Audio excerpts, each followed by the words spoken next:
Good evening, everybody. Welcome to another edition of the Sports Exchange. My name is Scott Morgan, Motor City Mad Mountain. Great show we have lined up today, and we're talking about AJ Hinch. Okay, checkmates the Houston Astros. Man, this guy played some serious chess today. I know Joe Ellis was playing a little bit of poker, and but I'll tell you, AJ Hinch was playing more than poker. He was playing chess and everything like that. Let me introduce the crew real quick. Candy Epling, welcome back. Thanks. Glad to be here. And JBL is back. Welcome back, Joe. What's going on? And George Eichhorn, second of two. Hey, what's going on? Good to be part of the show. Well, won't take very long to figure out these topics, okay? We're going to talk about what the Tigers did today. We're going to talk a little Justin Verlander as well. Talk about Pete Rose.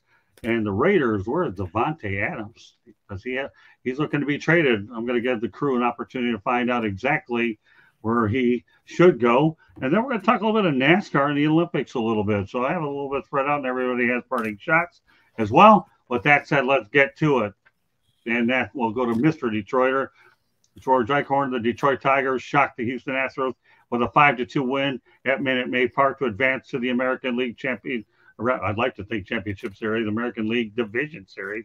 Andy Ibanez pinch hit, bases loaded, clearing double off Astros closer Josh Hader, proved to be the difference maker. This is Detroit's first trip to the ALDS since 2014. They'll face the Cleveland Guardians, and this ends Houston's 7-year streak of reaching the ALCS. Only the New York Yankees can only wish that they would have done it a few times, but the Tigers did it, and AJ Hinch outsmarted his old team. I'm going to start off with George. Some thoughts. Well, yeah, it was quite amazing, and the magical Tigers month of, well, now it's 3 months, August, September, October, continues. So they came from behind. They're a scrappy team. They're a team that, like you alluded to, plays a chess match with their pitching and just timely hitting from guys nobody's ever heard of. These are youngsters, most of them. Mattvierling is the only one with some playoff experience, but yeah, I did not think that they would be able to go down there and win the next two. I mean, the first two and close out, but they did. So you're amazed by, you look at the roster of the Tigers and you say, why are they here? Well, they're here. They got a good manager, a good coaching staff, and they're playing some great ball right now. Joe? Listen, it's utterly impressive what they've done since August 11th. They've just played a different type of baseball, and I believe I've said it here. I know I've said it on Confidential. It reminds me of the mid-90 Yankees, where they built the team around their farm system. They have a good manager, and when you do that and you have a good core of young guys, you start winning.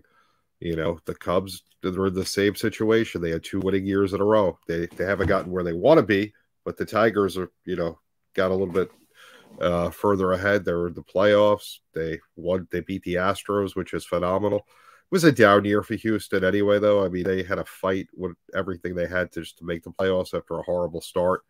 They were the same as they've been in previous years. They had a lot of injury issues this year, but that doesn't take anything away from Detroit. They played masterfully in the 2 games.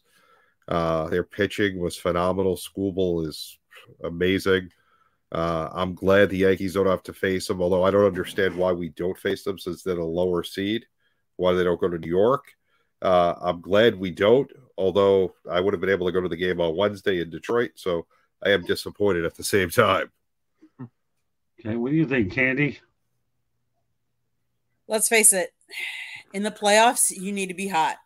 And Detroit's been, like JB said, Detroit's been hot since August, August 8th? 11th.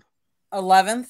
I mean, they started off the year real kind of slow, slumpish, not as good. And they turned the heat on, and it's about being hot at the right time. And that's what Detroit's doing right now. They're playing, and they're playing very loose. Like, they're young.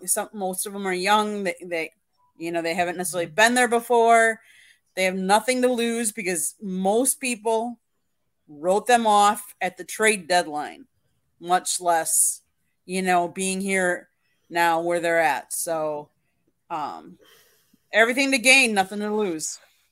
Well, to say house money too, Candy, because I'm going to tell you right now, Abner Doubleday would be turning over in his grave if he saw the way the Tigers were playing ball with all these openers. Because while you can't do it through a 162 game season, they certainly found a way with the quality of pitching that they have to at least get through a couple of months, and I'm sure they'll figure out the pitching situation later. So, yeah, they're on house money. They're playing chess. And A.J. Hinch is winning the chess game, and he ended up doing it against the Astros. Can you imagine that every Astro fan feels like that A.J. Hinch just walked out of Minute Maid Park and outsmarted them, beat them, okay? And guess what? The Tigers are going on, and the Houston Astros are staying home. That, to me, has to be agonizing for the city of Houston. It really, really does. But it is what it is. All right.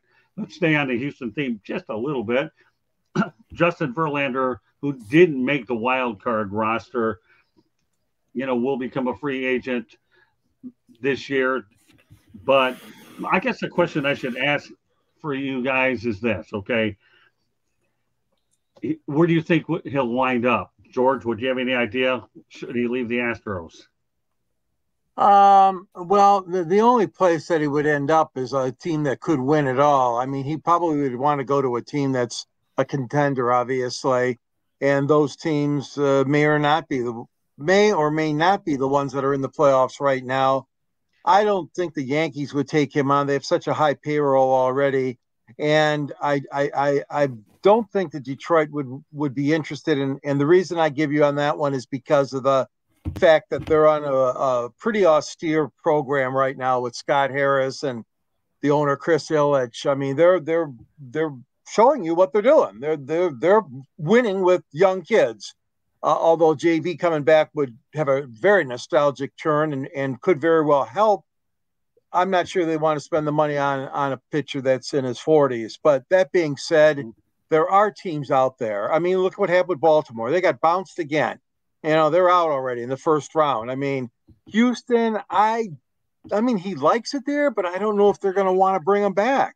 He should only have a 1-year deal. I don't know if anybody's going to be crazy enough to give him 2 years at his age, but I guess you never know. I hate to dance around your question, but quite frankly, I don't know who at this point would want him. Let's break down the numbers for Verlander this year. He had a 5-6 record. He had 74 strikeouts, and you're also looking at he pitched 90 in a third inning, 5.48 earned run average, and 17 starts. So obviously, if they were going to sign Kentamaeda, give me a break. You mean to tell me that they wouldn't even bring Justin Verlander back? Kentamaeda, people. Okay, this guy didn't even make the roster, and they had to bury him in the bullpen just because obviously they spent money on free agency with him, and that wasn't wise. That's what I think. I think he should go back to Detroit. You don't? Candy, what do you think? Listen, he's 41 years old. He says he's not ready, but let's face it, he actually is a pending free agent after failing to trigger a conditional 2025 option in his contract by not reaching 140 innings in 2024. He earned $86.6 million over the past 2 seasons via a contract he signed with the New York Mets prior to the 2023 campaign.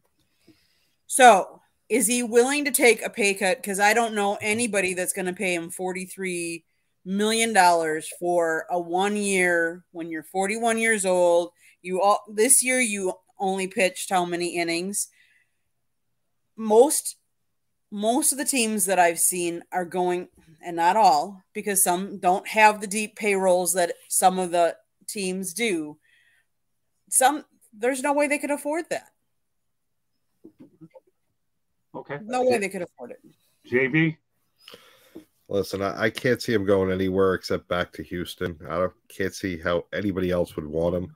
You look at the teams that are contenders, how he fits in at the beginning of the year with any of them, I don't see for the money he'd want. I'm not a huge fan of Verlander, never have been. But I think if he wants to continue pitching, it'll be in Houston. Fair enough. Okay. All right. One thing, we're going to talk about the passing of Pete Rose, and we're going to turn over to a station break with Candy. And obviously the big news in baseball is the passing of Pete Rose. I understand that he ended up dying of cardiovascular disease and there was a little diabetes involved. But the big question here is, does he belong in the Hall of Fame? I'll start off with you, Joe.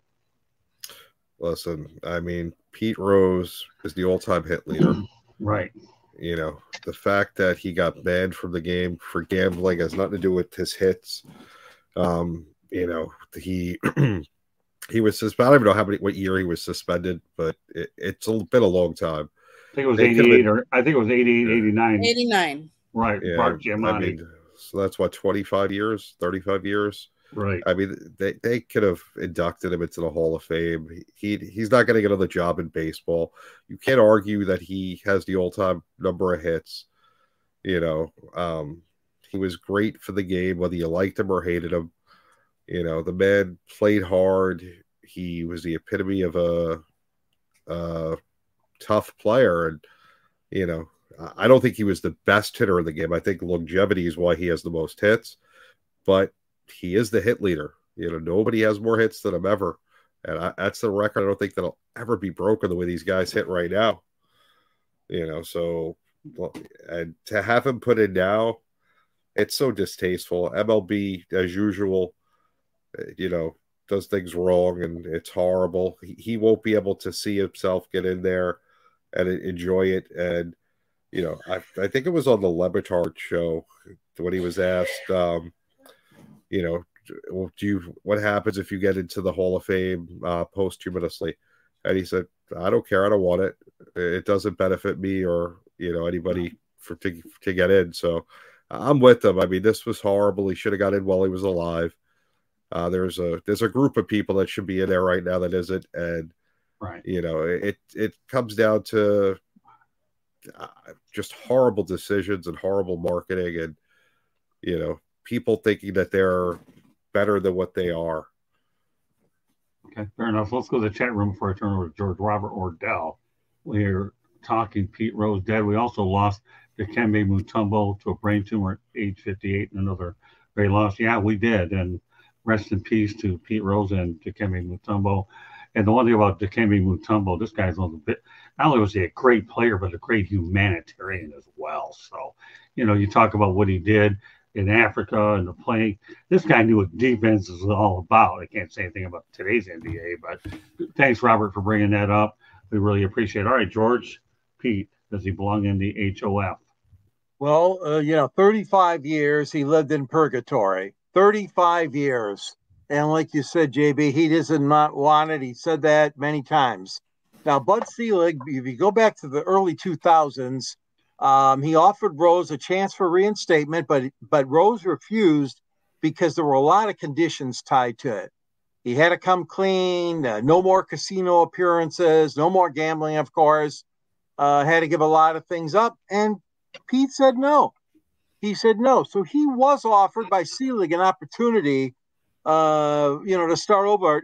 And again, that condition may or may not have helped him to get into the Hall of Fame because the commissioner doesn't control the Hall of Fame. The writers and the broadcasters and, the committees and all that do that.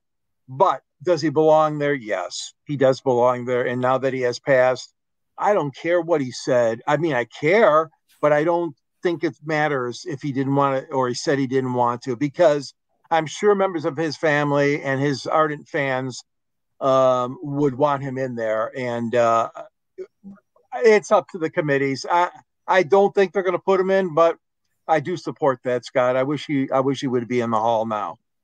What do you think, Candy? I'm going to disagree. I don't think he belongs. I think his record belongs. His name that he did all those hits.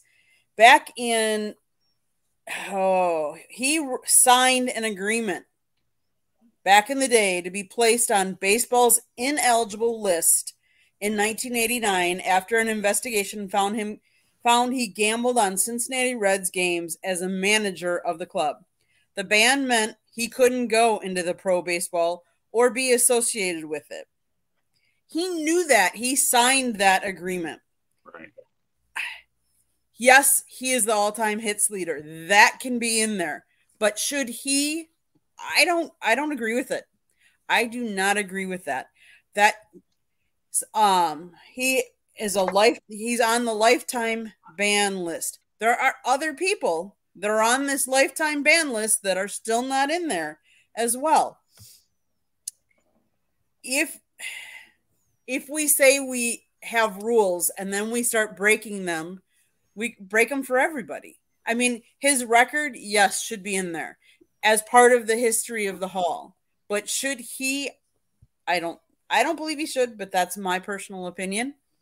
I know I differ from a lot of you, but I don't believe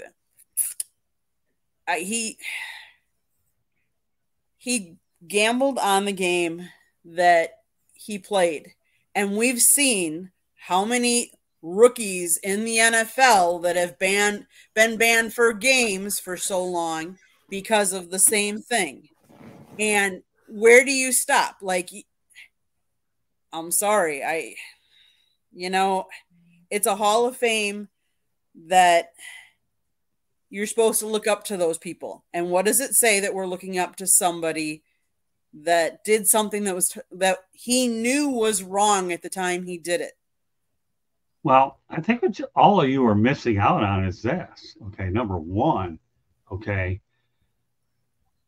Pete Rose would sign autographs on induction weekend to try to make money on those autographs. Gee, Pete, you could go out there and make money any other time in Cooperstown, but not that. You think you're showing any remorse for what you had done?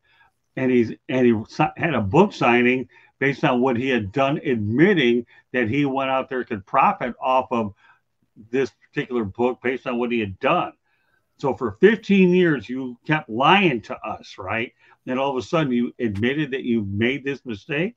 If for no other reason, I don't know about you guys, but I penalize lying big time over anything. Yes, we know about the 4,200, obviously the hit record, 42.56. Another record that'll never be broken is Cal Ripken's Iron Man streak either. And I can think of a lot of them, but that one, and Joe DiMaggio's 56 gamer. And, we also know that Rose played probably, I think, the most amount of games ever. Pete, the reality is you had opportunities in front of these commissioners to show some sort of remorse, but obviously common sense didn't take over. And everybody knows that notice is on every clubhouse, but he decided to do it anyways and gamble, going out there and betting on his own team. I think you can't do that. So you know what? I get it. I think if I remember right, in Cooperstown, they acknowledge records. They just don't have a plaque up there for them. So it's not like you're leaving out important information. You're not giving the guy an opportunity to have a plaque there, which means everybody.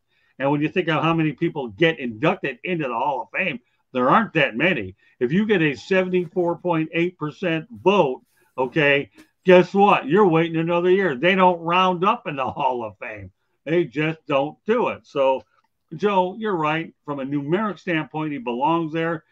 But bartgiamatti banned him, and two other commissioners had a chance to do it, and he didn't. Never showed remorse. That's the biggest issue I have with the whole thing. So anyways, let's go out there and give Candy a station break.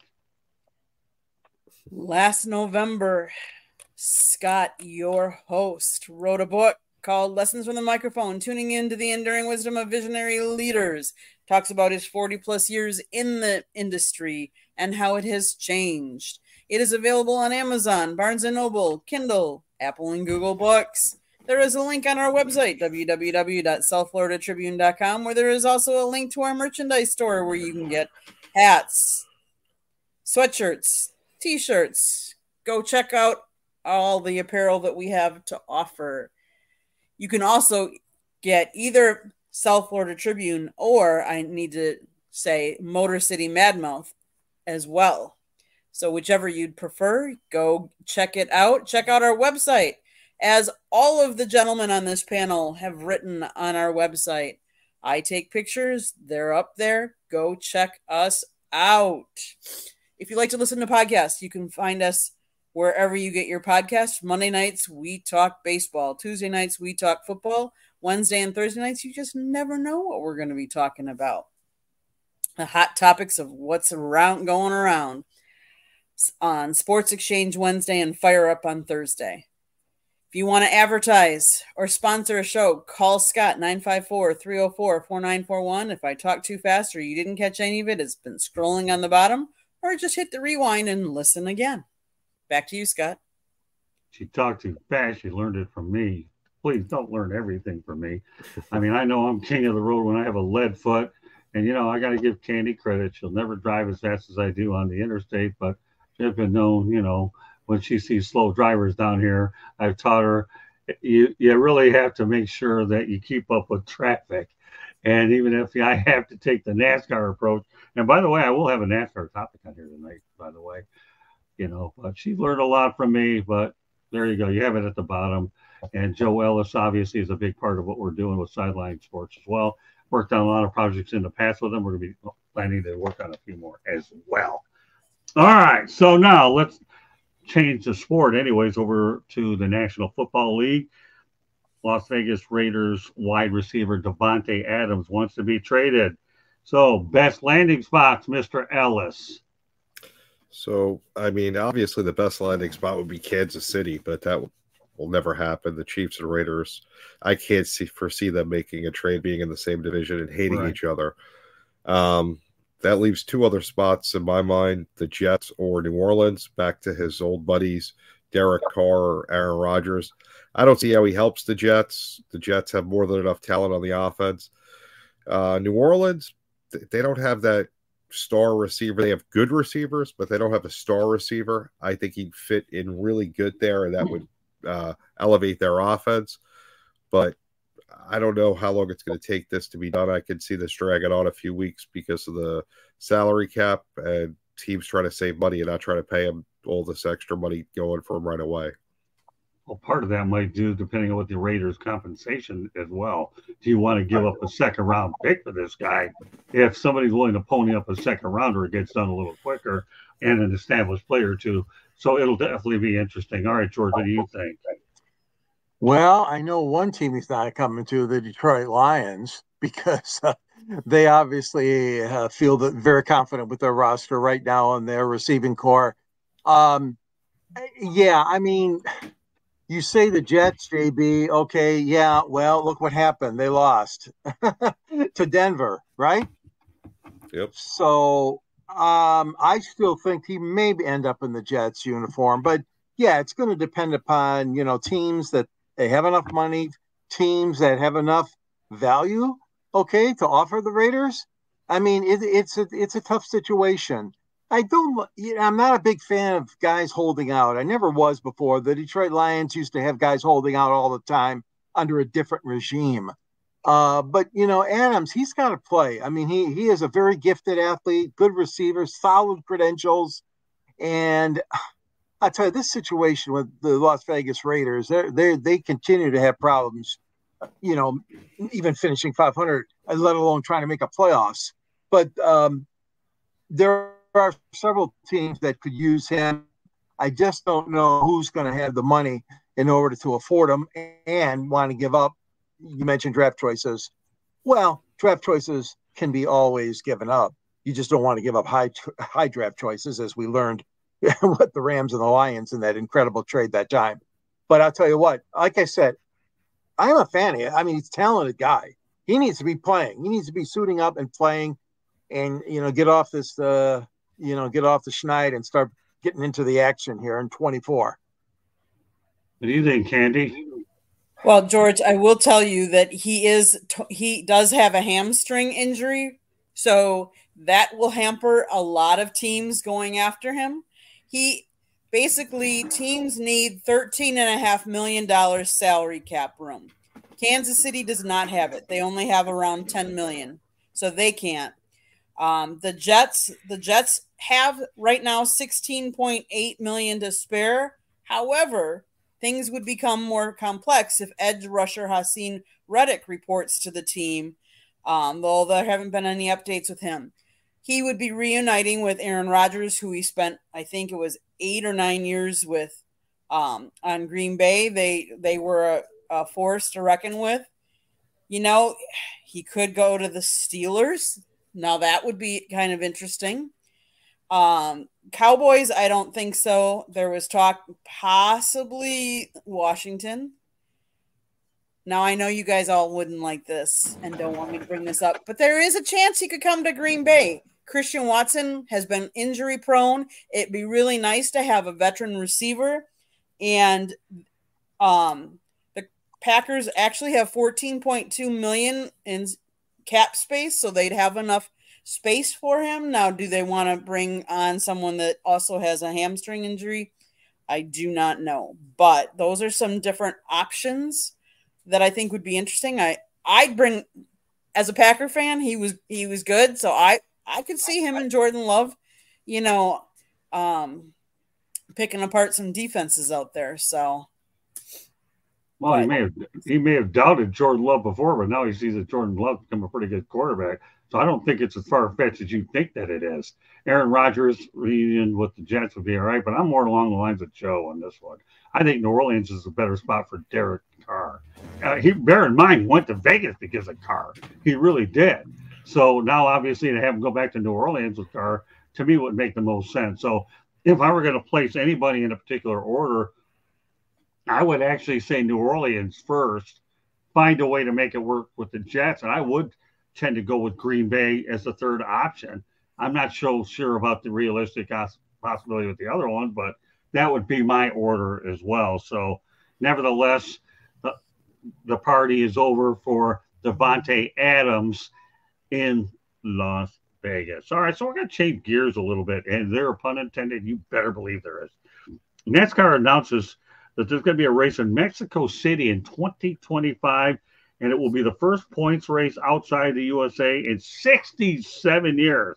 And it will be at the Autodrome on June 14th, 15th weekend. So, Candy, start off with this one. What do you think about NASCAR going to Mexico City? I think they're following all the suits of all the major sports that are trying to grow their brand internationally and not just having things here in the U.S. So that's why they're, going to expand out there.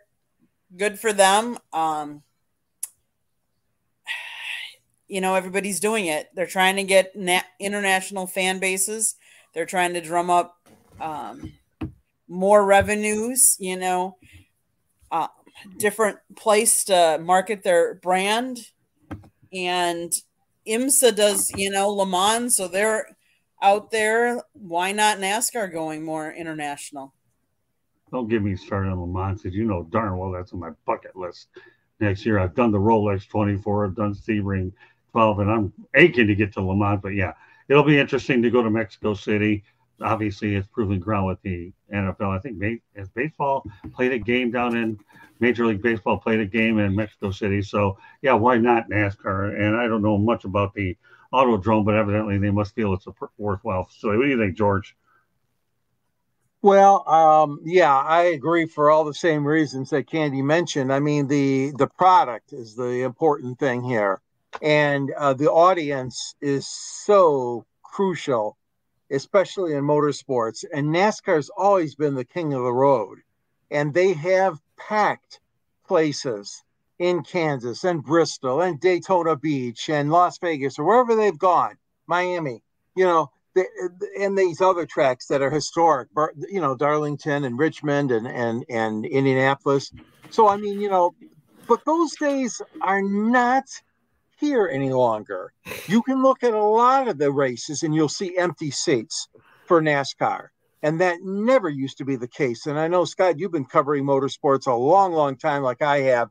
Right. And, I mean, they even went so far in Michigan at the Speedway to take grandstands away so it wouldn't look so obvious.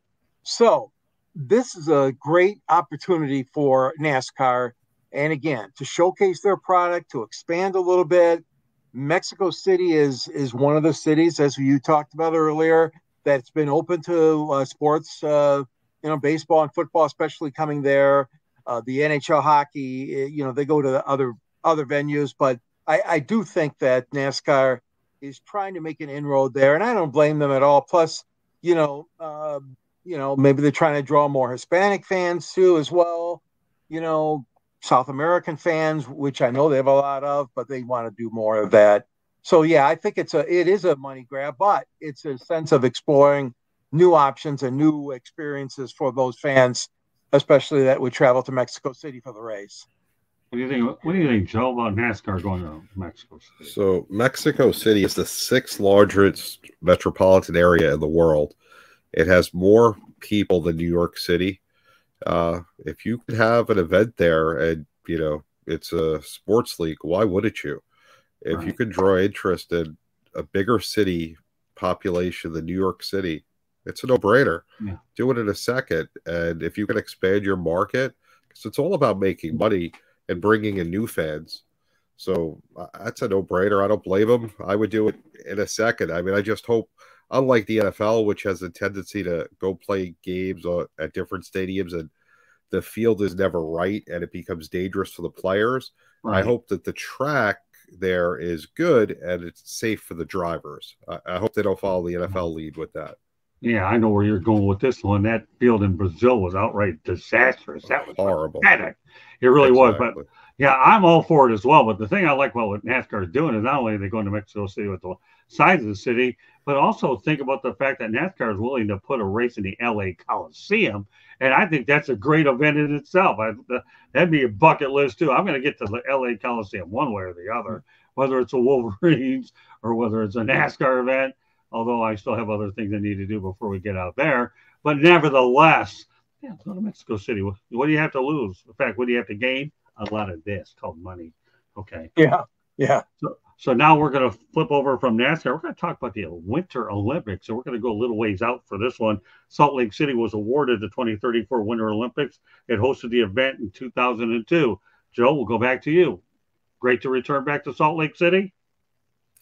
I mean, you know, it's one of those things. As long as they have the facilities for it, you know, from what I've read and learned, having the Olympic Games is a drain on a city, an area financially.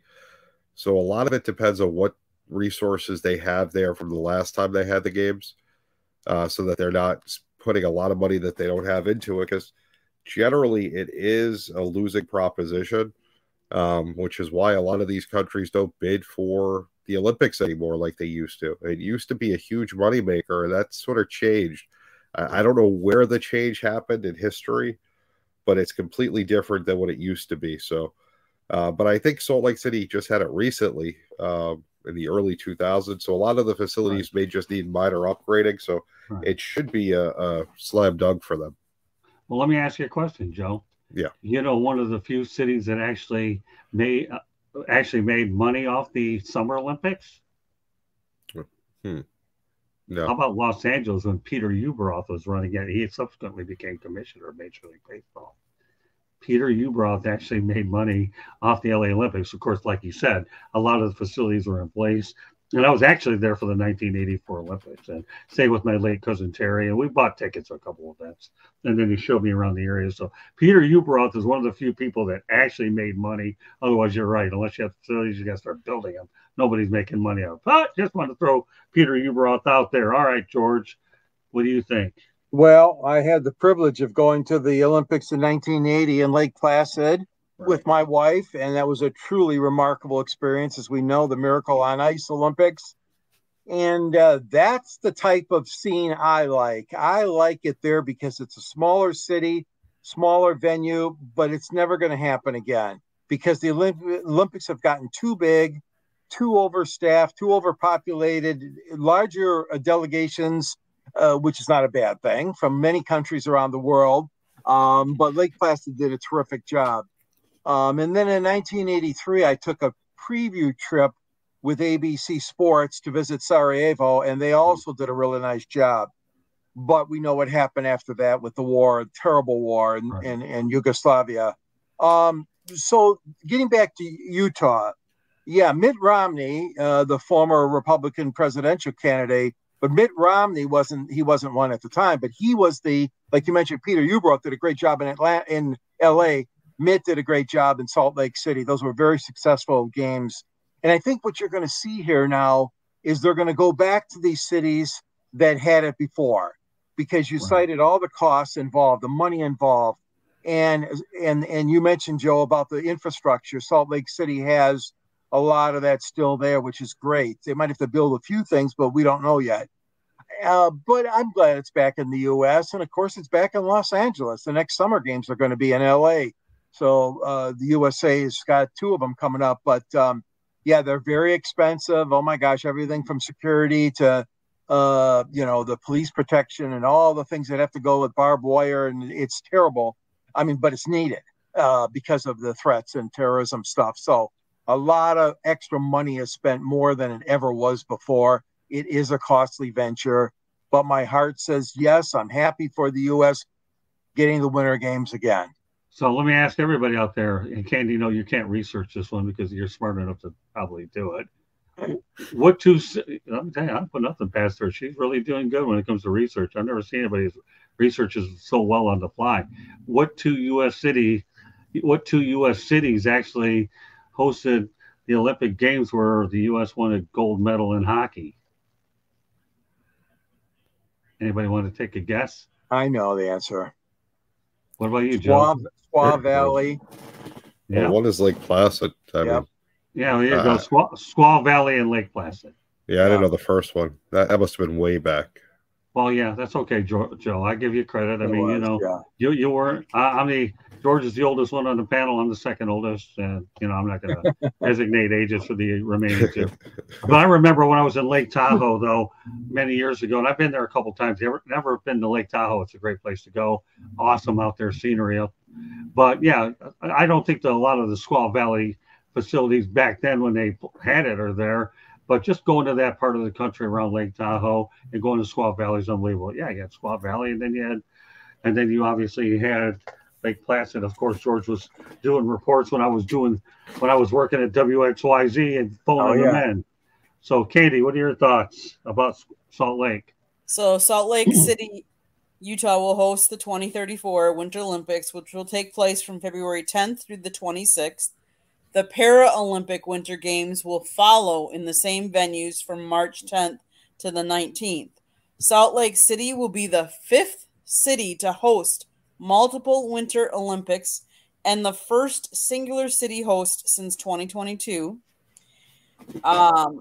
It is the 5th Winter Olympics held in the United States, which I thought was very interesting that it's only been that many in the U.S. Good for them. I mean, I have a feeling there's a museum there and stuff like that they're saying. There's a countdown clock already going. They're going to have, some of your basic, your alpine skiing, your figure skating. What else did they say they were going to host there? Alpine and snowboarding. They were selected back in July as the host city. Good for them. I think it's always exciting when it's here in the U.S. But good for them. Good for them. I mean, I think that they won't have as much cost because I think they will use some of the same old venues, even though they, are how old. I think. I just think it's cool because it's not a place that has a lot of other sports. So to come there and to have the Olympics is cool. Well, let me tell you, I've been to Salt Lake City before. I ended up seeing the Utah Jazz, I think, play like 1 or 2 games over there at the old Salt Palace. I think it was torn down and they built another place out there. I think it was a Delta Center. I don't know what they're calling it now. Nevertheless, I saw games there. I even saw a hockey game there, like a AAA type of AHL game over there. And it was actually on a segment when I was taking this long drive around the country to knock off the remaining states I had so I could hit the 48. And then I would target Alaska and Hawaii later on. So Salt Lake City to me is ideal. But let's not forget, okay, here in the National Hockey League, the Utah Hockey Club will be making its debut. So now you're going to have the National Hockey League out in Salt Lake City, and you have the Utah Jazz, and I believe they have an MLS team. I'm not sure.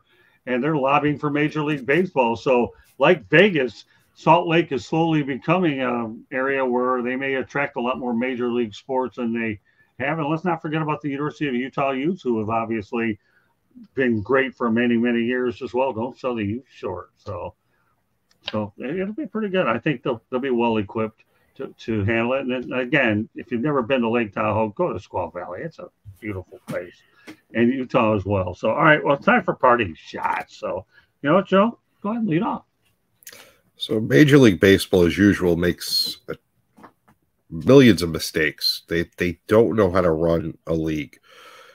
Last week, there was a hurricane in the southeast. The Mets contacted the commissioner's office on Sunday to try and get the games moved to Monday and Tuesday, to have a doubleheader on one of the days and play on Monday, so that this way they get all their games down in Atlanta. Major League Baseball contacted the Braves, and they kind of sat on it. Never happened. And sure enough, the Mets played a game on Tuesday night in Atlanta. Wednesday was postponed around 4 p.m. Central Time. Mets had to get to Milwaukee, get out of the hurricane so that they could fly. Got to Milwaukee late Thursday. Played on Friday. Played over the weekend. Went back to Atlanta for a doubleheader on Monday. Game 1 was a phenomenal game. Went back and forth. The Mets won on a Francisco Lindor home run in the 9th inning, and they got into the postseason. And the Braves followed up a 1-game 2. And the Diamondbacks got shut out of the playoffs because 9 times out of 10, I would say 70% of doubleheaders are split. And all the teams had to do was win 1 game, and they were in, and the Diamondbacks were out. Now the Braves had to fly all the way out west to San Diego. And as you can see from last night and tonight, they just don't have any life in them. They're getting their blank kicked. A little bit different for the Mets. They're playing up, but I don't know. I'm shocked that they're doing as well with the Brewers. But the Mets are just a hot team right now, and it's a close game. The Brewers could still take this one, but the Mets are at least giving them a little bit of a fight and have a chance to close out the Brewers if they close out the game. But MLB baseball, you affected 3 teams with this horrible decision. You got to step in. You know it was a hurricane. You know people's lives were at risk. You just messed up. You know, the Braves rotation, the Mets rotation, yet the Diamondbacks got kept out of the playoffs because of it. It was just a horrible situation, and it was like there was no foresight to it. When, you know, all you had to do was turn on the Weather Channel, and I'm sure it was there. Well, sounds pretty good, Joe. All right, George, your parting shot. Well, my parting shot is going to be the Detroit Lions. They had a bounce-back win last Monday, as you guys know, and Monday Night Football and, you know, all the hoopla that goes along with that. But more important to that was a welcome home and back in good standing with Detroit. And it was overdue, was Calvin Johnson. As we know, he's in the Football Hall of Fame in Canton, Ohio. And the Lions have been working with him over the last year, 2 years maybe, trying to bring him back into the fold. As you know, it was a very messy scene where they wanted money back from him, from his contract that he signed. And, it just got into a really bad situation. But Monday, vindication happened. It wasn't a long ceremony, but it was a very nice one. There was alumni night for Detroit Lions, so they brought back Eric Hipple and all kinds of great players. Of course, Stephen Tulloch and Lomas Brown and, Billy. And I don't know if Billy was there, but Sanders was there. It was a great ceremony, and it's short and sweet, but they welcomed him into the Lions family again and honored him by heading into the pride of the Lions. So it was a good thing. The crowd was into it. It was a very nice ceremony, and welcome home, Calvin Johnson.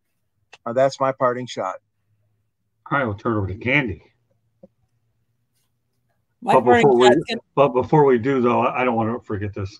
Robert Wardell thinks that maybe the Bears should get a wide receiver in Davante Adams for Caleb Williams. Who knows? Maybe that's possible. All right, go ahead. I want to get that in. My parting shot is, in the realm of college football, the NC2A has made a boatload of money. And yet, we still have refs making bad calls. We still can't get calls right, or we don't have cameras at the right angles to get all of the right angles to see everything. So let's face it, if anybody caught the end of the Miami Virginia Tech game, was it a touchdown or wasn't it a touchdown? Was it a catch or not a catch? In the Minnesota and Michigan game, were they offsides or were they not offsides? They have now not appealed, but they have now gone.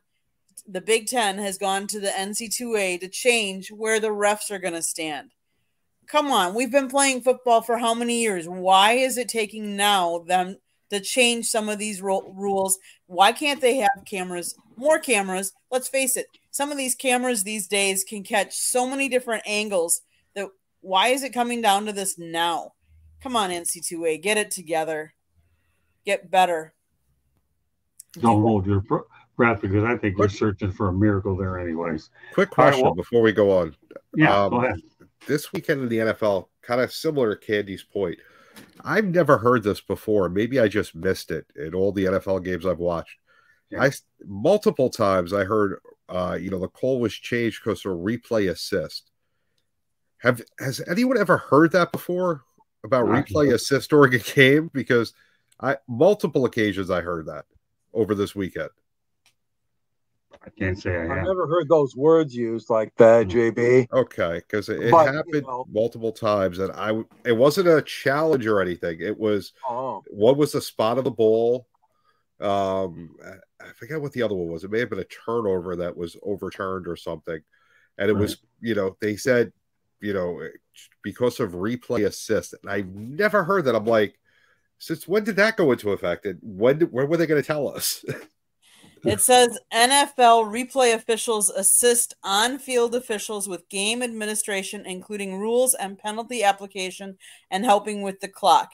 An NFL replay operator, ironically, earns a salary of almost $58,000 a year. Okay. Yeah, every game, as you guys know, has a replay official assigned, and he sits in the press box. Yeah. It was just very interesting because I've never heard like on a spot or anything like that where, they made it specifically where they said, oh, the replay assist official made the call. I'm like, wow, that was just weird, because it's usually the guy on the field that does it, or unless the coach challenges it, and that's up to the coach. I've never heard of it, so when I'm hearing it from you folks first. I don't know, haven't. But you know what? I'm going to go to a parting shot. Somewhat related to Candy, at least with the Michigan. Anyhow, the Michigan Wolverines held off the Minnesota Golden Gophers by a score of 27-24 on Saturday, improved their record to 4-1. They're still undefeated in the Big Ten, but I'm looking forward to seeing what they're going to do in its first road game versus the Washington Huskies, a title rematch. The Washington Huskies in the Big Ten. I'm still trying to get used to it. I'm trying to get used to all of these matchups. That isn't anything. Well, you got Michigan State against Oregon. We've had USC against Wisconsin. We've had USC against Michigan. My goodness, I must have a very big geography problem, but that's the nature of the day. So we'll see what the Wolverines can do under Sharon Moore. They know that they have a lot of things to get cleaned up. The quarterback play isn't the greatest right now, but you admit I like Wink Martindale, though, the defensive coordinator. He was a good pickup from the Giants. So let's see what the Wolverines do this weekend. I'm also looking forward to the fact that I have a sports-free weekend and don't have to do anything except get caught up on some things around the house and get a few other things done. So kind of looking forward to it a little bit. So with that said, this does conclude this edition of the Sports Exchange, but we're not done yet because Katie Ebling is going to take us home. The South Florida Tribune Publishing Company published a book last November, Lessons from the Microphone, Tuning into the Enduring Wisdom of Visionary Leaders. It is written by Scott, the Motor City Madmouth Morganroth, and George Eichhorn wrote the foreword.